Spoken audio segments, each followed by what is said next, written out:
శ్రీ శివాయ గురువే నమః. గురు మహారాజు గారు ఇలా జపం చేసుకుంటూ కూర్చుండగా ఒకసారి ఆయనకి ఆలోచన వచ్చింది.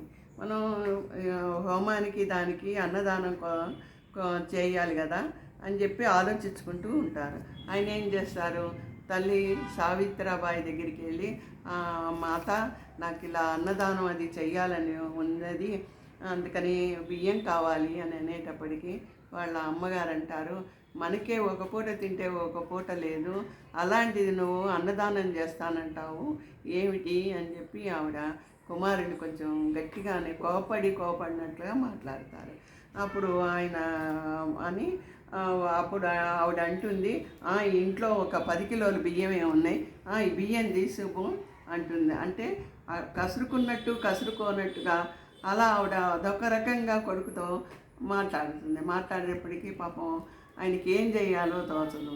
సరే అని చెప్పేసి ఆ బియ్యంలో నుంచి కుడి చేత్తో ఒక గుప్పెడు బియ్యం తీసుకొని ఆయన భుజం మీద ఉన్న ఉత్తరాయణలో మూట కట్టుకొని అవి తీసుకొని ఆయన తపస్సు చేసుకుంటూ ఉంటాడు.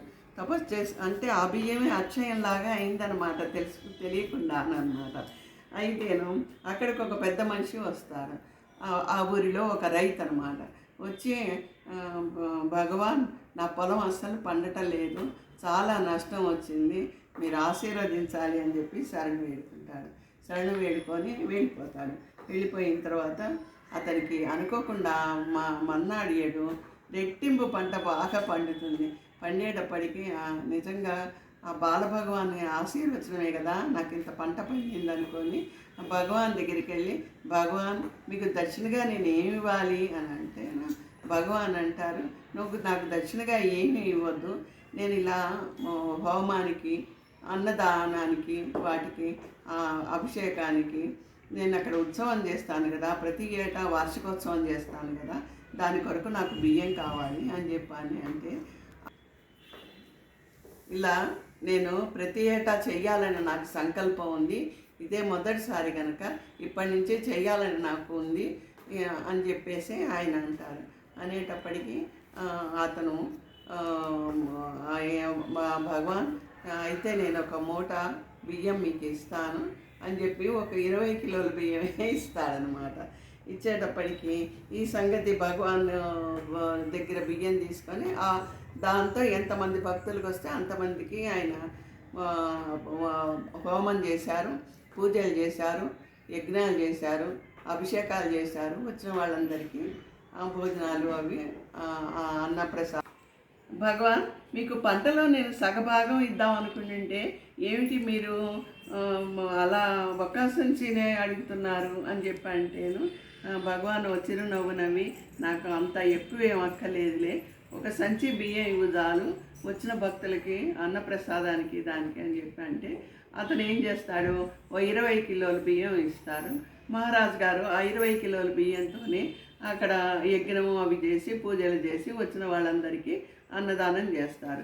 ఈ సంగతి ఊళ్ళో తెలుస్తుంది.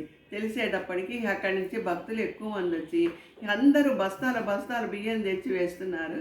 ఇంకా చూసుకోండి, అది అక్షయంలాగా తరగకుండా ఎన్ని వందల వేల కిలోల బియ్యం రావటం మొదలుపెట్టినాయి.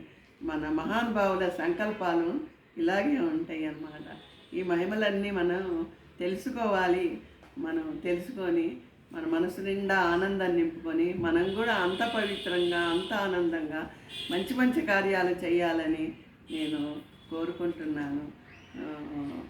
హర హర మహాదేవ్. శ్రీమాత్రే నమః.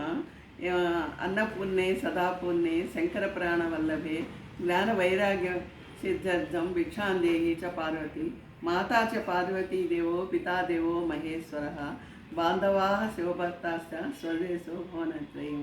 ఈ మన పరశుశిఖర క్షేత్రంలో గురు మహారాజు గారు వచ్చిన వాళ్ళందరికీ ఆ ఊళ్ళో అమ్మవారు ఉన్నారు కదా, ప్రతి ఒక్కళ్ళని వెళ్ళి అమ్మ దర్శనం చేసుకోండి అని చెప్తారు. ఎందుకు అనుకున్నారు, ఆ అన్నపూర్ణాదేవి దయ కలిగి అక్షయంగా ఎప్పుడు ధనధాన్యాలతో అందరూ విలసిల్లుతూ ఉండాలని ఆయన కోరిక అన్నమాట.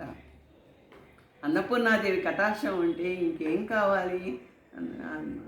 అందువలన మనందరం అన్నపూర్ణలు అవుదాము, అందరం గురు మహారాజులాగా ఈశ్వరుని హృదయంలో ఉంచుకుందాము, ఆనందంగా ఉందాము.